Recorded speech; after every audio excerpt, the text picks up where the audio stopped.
अस्सलाम वालेकुम जी, WM की खुशामदीद।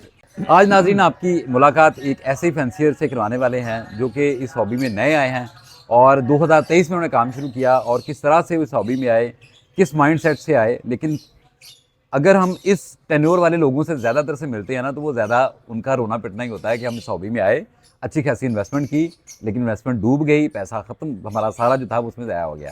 लेकिन आज के जो हमारे फैंसियर हैं, ये बड़े एनर्जेटिक हैं और बड़े पुरइत्मीनान हैं इस लिहाज से। जनाब फ़हद भाई, अस्सलाम वालेकुम। वालेकुम सलाम सर, क्या हाल है? बहुत बिल्कुल ठीक ठाक। ठीक फ़हद ठाक भाई, है ज़रा थोड़ी अपनी जर्नी बताएँ, कब आप आए, क्या लगाया, किस तरह से चले आप लेके चीज़ों को? सर। मेरी जर्नी जो स्टार्ट हुई थी वो स्टार्ट हुई थी 2023 का, जब सीज़न ऑफ हो रहा था। हाँ। उस वक्त काफ़ी प्राइसेस जो थी ना वो हाई चल रही थी। तो मैंने जब लव बर्ड को अपने इर्द गिर्द देखा, मेरे बड़े भाई आपने ने बस जिनसे ना देखा, ज़्यादातर तो यही होगा ना कि बड़ा कमा रहे हैं लोग इस हॉबी से। नहीं नहीं, बेसिकली मुझे उस वक्त इनकी प्राइसेस का भी कोई आइडिया नहीं था। हाँ, मुझे बेसिकली मतलब इनकी जो है ना, मतलब कलर्स ने और इनकी जो वो खूबसूरती है ना, उसने मुझे फैसिनेट किया। हाँ। वो तो प्राइसेस का तो मुझे उस वक्त पता चला जब फिर मैंने मतलब ये फैसला किया कि मैं मैं इसको लेने जो हैं है ना, मैंने खरीदारी के लिए जब आप खरीदारी मार्केट में करनी निकले। है और मैंने इसको अब रखना है और ब्रीड करवाना है। हाँ, तो उस वक्त तक मेरे बैक ऑफ माइंड बिल्कुल भी ये नहीं था कि मैं इससे को मतलब को पैसे कमाऊंगा या मतलब जो हाँ, सा ये इसकी प्राइस क्या होगी। हाँ। तो ये चीज़ें मेरे दिमाग में नहीं थी।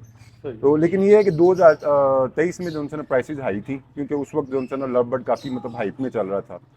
तो जब मैंने परचेजिंग की 2023 के सीज़न एंड हो रहा था, उस वक्त वो फिर पूरा ऑफ सीज़न मैंने उनको जो ना वो टेक केयर किया।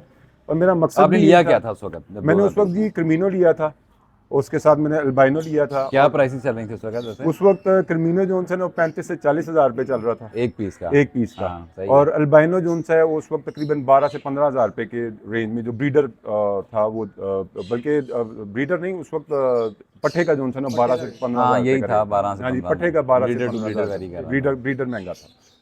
तो मैंने उस वक्त जो है ना वो पट्ठे बाय किए, क्योंकि मेरे मेरे बैक ऑफ माइंड ये था कि मैं 6 महीने ऑफ सीज़न जब इनको टेक केयर करूंगा तो मुझे पता चलेगा कि मैंने इनसे ब्रीड कैसे लेनी है। अच्छा, बड़ा अच्छा तो किया आपने। इसलिए मैंने मतलब ऑफ सीज़न में बाइंग की, हुँ।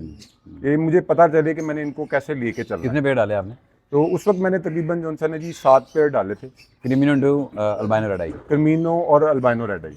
अच्छा। और उसके साथ मुझे ब्लू अपलाइन, ग्रीन अपलाइन और पार ब्लू अपलाइन ने जो है ना बड़ा फैसिनेट किया था। तो एक एक पेयर मैंने ब्लू अपलाइन, तो पार वो ब्लू तब अपलाइन का क्या भी कीमतें चल रही थी उस वक़्त? उस वक्त मुझे ब्लू अपलाइन, ग्रीन अपलाइन और पार ब्लू अपलाइन के 3 पीस जो है ना मुझे 60,000 में कॉस्ट किए थे। हाँ, सही है। तकरीबन इस कॉस्ट में जो है ना टोटल मुझे पड़े इन्वेस्टमेंट थे। कितनी डाली आपने? मैंने उस वक्त तकरीबन बर्ड्स की सूरत में तकरीबन मेरी 1,25,000 रुपये की जो थी ना वो इन्वेस्टमेंट थी। हाँ। और उसके अलावा जो आप केजेस वगैरह या मास्टर केजेस वगैरह मतलब आप कह लें तकरीबन हाँ, हाउसिंग वगैरह, हाउसिंग वगैरह उसमें जो उसमें। है ना वो तकरीबन 1.25 लाख के करीब जो है ना उसकी इन्वेस्टमेंट थी। तकरीबन 2.5 लाख की इन्वेस्टमेंट जो थी ना मैंने और उसको। आपने लवबर्ड का शौक कहें, कारोबार कहें, वो शुरू कर लिया। तो 2023 में आपने बताया ये सारी चीज़ें। 2023 से पहले आपने कभी कोई बर्ड रखा नहीं, कोई बर्ड का इन्फॉर्मेशन नहीं है आपको? नहीं, इन्फॉर्मेशन बिल्कुल नहीं थी मुझे बर्ड की, लेकिन मेरे घर में थे मेरे डैडी जो हैं वो, उनको रखने का शौक था, लेकिन वो ब्रीड नहीं करवाते थे। तो उन्होंने उस वक्त येलो रिंगनेक रखे हुए थे, कनोर्स रखे हुए थे।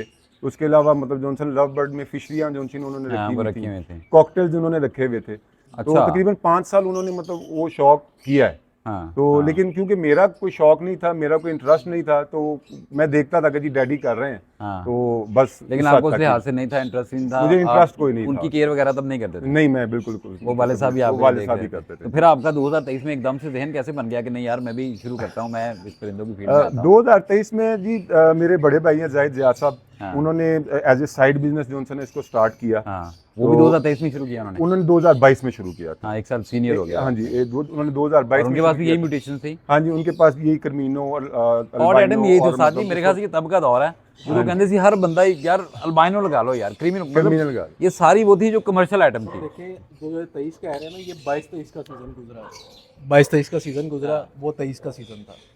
उससे पहले जो इनके भाई ने लगाया वो 21-22 का सीज़न, यानी 21 एंड हुआ था, 22 स्टार्ट हुआ था। वो भी बड़ा वो सर देखो 2020 कोरोना का था।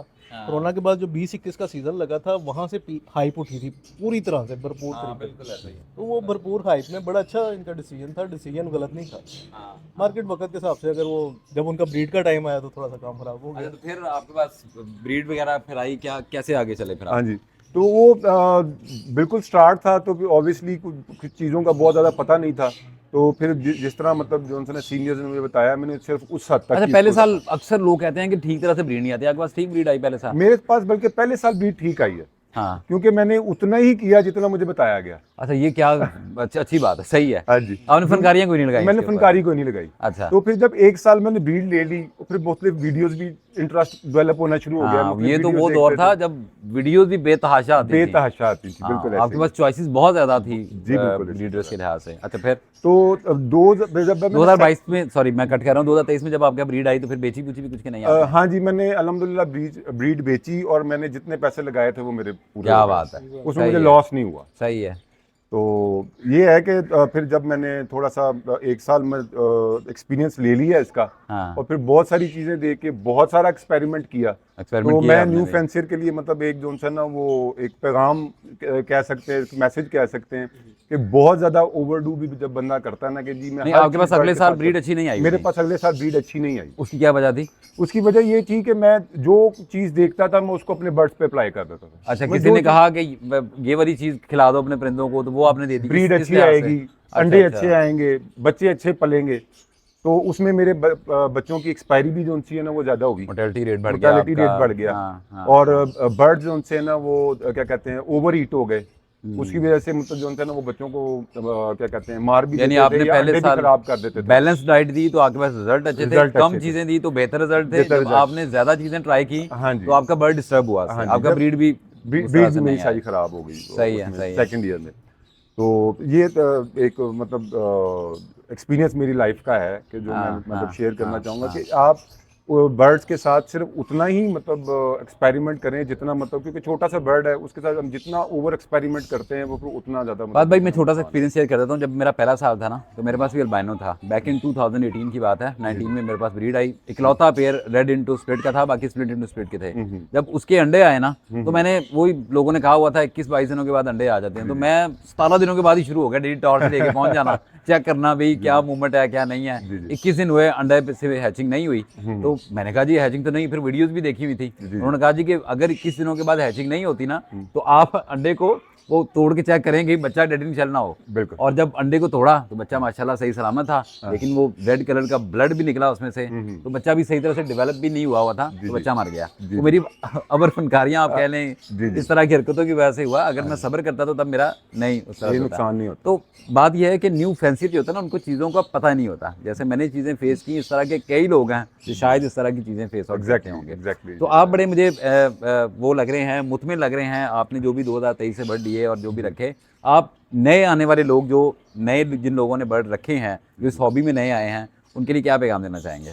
उनके लिए यही पैगाम है जी कि सबसे पहले जो है ना मतलब हमारी कोशिश ये होनी चाहिए कि ये अल्लाह ने मतलब जो है ना इनको अगर हमारे ऊपर जिम्मेदारी लगाई है इनकी, हाँ। तो इनकी हमने हर हाल में टेक केयर अच्छी करनी है। हाँ। ये नहीं है कि ये हमें रिटर्न अच्छा नहीं दे रहे तो हम इनकी जो है ना वो टेक केयर करना छोड़ दें, क्योंकि जो इनकी ज़रूरत है वो हमने पूरी करनी है, वो जिम्मेदारी हमारी है। और दूसरी चीज़ ये है कि अप एंड डाउन जो है वो बिजनेस का हिस्सा होता है। अगर हम आप इसको कारोबार पे भी लेके चल रहे हैं कारोबार पे तो भी लेके चल रहे हैं, अगर आप शौक की निस्बत से नहीं चल रहे, आप कहें मैंने प्योरली कारोबार ही करना है, तो कारोबार में अप एंड डाउन आते हैं। तो अभी इसके पास इस पे एक मतलब जो है ना वो बैड पैच चल रहा है, इसका मतलब ये नहीं है कि ये हमेशा चलता रहेगा। सही है, वक्ती है, टाइम लगेगा, लेकिन इंशाल्लाह ताला लव बर्ड का टाइम जो है वो वापस आएगा। बहुत अच्छी बात की फात भाई ने, उस्ताद जी फात भाई ने जो बात की है वो इसने कहा है कि हमने इनकी टेक केयर करनी चाहिए। टेक केयर आप तभी उस तरह से प्रॉपर कर सकेंगे जब आपके पास एक लिमिटेड बर्ड होंगे, और फिर आप उनकी उस तरह से केयर कर सकें। अगर आपने हजूम इकट्ठा किया हुआ है, बर्ड की क्वांटिटी इतनी ज़्यादा इकट्ठी की हुई है, और फिर जब आपका तोता नहीं बिकेगा, पैसे शॉर्ट होंगे, तो फिर आप ज़ाहिर बात है परेशान भी होंगे और स्ट्रेस भी आपके जेहन में आएगा। तो एक लिमिटेड बर्ड रखें, लिमिटेड सेटअप पे रखें, तो फिर आई होप सो कि इसमें आपको इस तरह से प्रॉब्लम नहीं आएंगे। आप क्या कहना चाहेंगे? यार देखें, जब ये शुरू में था ना, इन्होंने अपने एवरी के हिसाब से अपने मेडिसिन दी, हाँ। वो काम की। हर एवरी का ना एक अपना माहौल होता है, और एक आपका टाइम शेड्यूल, आपकी टेक केयर का स्टाइल, आपकी एयर वेंटिलेशन। जो मेडिसिन मेरे शेड में काम बहुत अच्छा कर रही है ना, वो पॉसिबल है कि वो आपके पास जाके काम नहीं करेगी। सही सही। एक मेरा बर्ड उसका आदी हुआ, मैंने उससे 3rd जनरेशन नहीं डाली। अब होता क्या है कि यहाँ पे उन्होंने मुझे देखा, 3rd जनरेशन डाल दी, आपको देखा 2nd जनरेशन पे चलेगी, वो काम ही नहीं कर रही, या ओवरडोज करना शुरू कर दिया। तो जब हम नए एक्सपेरिमेंट करते हैं तो इस तरह की प्रॉब्लम्स होती हैं। बिल्कुल। अब आपने मेरे शेड में देखा कि पंखे के साथ इंतहाई सुकून है, क्योंकि यहाँ पे ये सारे दरख्त लगे हुए हैं, ऊपर माशाल्लाह भी पहली मंजिल पे है, हम ऊपर भी शेड है सारा, हर चीज़। मेरे कमरे ठंडे हैं, बिल्कुल ना मुझे एग्जॉस्ट लगाने की ज़रूरत पड़ रही है, ना मुझे कूलर लगाने की ज़रूरत पड़ रही है, ना मुझे एसी लगाने की ज़रूरत, हर चीज़ पड़ी है लेकिन बंद पड़ी है, स्टैंड बाई पे है, सही। ज़रूरत ही नहीं पड़ रही। तो इसमें मेरा बर्ड जो है इन हालात में ठीक है, लेकिन कई शेड ऐसे हैं जहाँ पे इस वक्त एसी काम कर रहा है, कूलर काम कर रहा है, वरना वो ख़राब हो जाते हैं बर्ड। गर्मी है, हब्बस है, माहौल के हिसाब से भी मेडिसिन असर करती है। शेड में आपके गर्मी होगी, तलख मेडिसिन डाल रहे हैं तो बर्ड तलख होगा, बिल्कुल ठीक है। दूसरी बात, ये जो डिफरेंट एक्सपेरिमेंट है ये प्रॉब्लम करते करते हैं, हर बंदे का अपना एक्सपीरियंस है। दूसरी बात आपने की कि जी जब बर्ड ज़्यादा हो जाए, जो मिडल मैन होते हैं ना, हम सारे मोस्टली मिडल मैन हैं, जब भी हम इसको सेकंड सोर्स ऑफ इनकम बना रहे हैं ना, जी बिल्कुल। तो हमारी एक साइकी है कि भाई हम डेली का इतना खर्चा अफोर्ड करते हैं। ये बहुत सारे भाई अपना एक्सपीरियंस चेक कर लें कि किसी में इतनी हिम्मत नहीं है कि अगर वो 4 अंडे डाल रहा है तो वो रूटीन में कभी 8 भी डालना शुरू कर दे। हर बंदे की एक लिमिट है। लिमिट है। वो अगर 4 अंडे डाल रहा है तो उसको ये परवाह नहीं है कि मेरे पास 40 पेयर थे, मैं 4 अंडे डाल रहा था, अब मेरे पास 100 पेयर हो गए हैं, वो अभी भी 4 पे फंसा हुआ है, क्योंकि 100 पेयर उसने अपनी ब्रीड से इकट्ठा करके बनाया, 100 पेयर खरीदा नहीं है, खरीदा नहीं। ठीक है। मिडल मैन की ये साइकी है, लेकिन वो अपने खर्चे को एक बैलेंस में चलता है। उसकी कोशिश होती है कि मेरा महीने का अगर 1 या 2 तोड़े लग रहे हैं, वो तीसरा तोड़ा नहीं लगा सकता, सही है। वो दाना खींच के डालना शुरू कर देता है, ये नहीं देखता मेरे पैर बहुत बढ़ गए हैं। क्या बात है, ये इसे कहते हैं जी उस्तादों वाली बात, ये बात आपने हकीकत सही- बात है। हाँ अच्छा, तीसरी चीज़ ये है कि शुरू जब मैंने बर्ड रखे ना, तो मुझे मेरे जो सीनियर्स थे उन्होंने एक चीज़ समझाई, उसने कहा यार आप दाने में ना सारा कुछ डाला करो। सारा कुछ से क्या मुराद है? मतलब आप दाने वाली शॉप पे गए हो ना, तो ये नहीं है कि आपने सिर्फ चीना और चोना चला के तो बर्ड चला लिया है, या सिर्फ बाजरे पे जैसे आजकल लोग कर रहे हैं। 5-7 किस्म के 8 किस्म के दाने मिक्स करो। एक इंसान है ना, वो डेली कढ़ाई गोश्त खाएगा, उसका क्या हाल होगा? नहीं सर्वाइव यूरिक एसिड हो जाएगा उसको। तो अगर आप इनको सिर्फ कनेरी पे रख देते हैं और बड़े सुपर सीड्स डाल देते हैं, गोल कंगनियाँ, महंगे दाने, तो क्या होगा? इनको भी प्रॉब्लम्स आएंगी। अगर आप इनको सिर्फ बाजरे पे, यानी कि खुद को सिर्फ और सिर्फ दालों पे या सिर्फ सब्जियों पे नुसार करते हैं, आप फिर भी कमज़ोर हर रह जाएंगे। दाने की जो सीड आपको हर चीज़ चाहिए। आप जैसे इंसान को अपनी डाइट में सब्जी भी चाहिए, दाल भी चाहिए, गोश्त भी चाहिए, बीफ भी चाहिए, बकरा भी चाहिए, इसी तरह इनको भी हर चीज़ चाहिए। आप थोड़ी डाल लो, आप मन दाने में आधा किलो कनेरी डाल लो, लेकिन वो 60 टच लाजमी दो। स्वांग डालो, तारा मीरा डालो, डिफरेंट चीज़ें आप ना दाने में इंक्लूड करते रहो। थोड़ी डाल लो, पाव पाव डाल लो, लेकिन ऐड जरूर करो। और इसमें एक चीज़ जो मैं मतलब उस्ताद जी की बात से समझाऊँ, मतलब मैं उसमें ऐड करना चाहूँगा मजीद, कि बर्ड्स उतने रख लें जितने हमारे बजट के अंदर है। सही है। जब हम ओवर बजट कर लेते हैं अपने आप को, बर्ड्स इतने ज़्यादा होते हैं, उतना हमारा बजट नहीं होता, फिर हमारी चीखें निकलती हैं, फिर हम कहते हैं कि जी बस बर्ड रखना जो है ना मुश्किल हो गया। तो बर्ड उतने कर लें, ब्रीड रोक के बना लेते हैं बर्ड। बजट बनाना है अपने हाउसिंग का, उनकी टेक केयर कैसी कर सकते हैं, जी बिल्कुल ठीक है ना। अगर हमारे पास हम केज नहीं अच्छे अफोर्ड करते, तो उसके बाद वो ये है कि एक एक केज में अगर 2-2 पेयर आप लगाओगे तो वो लड़ेंगे।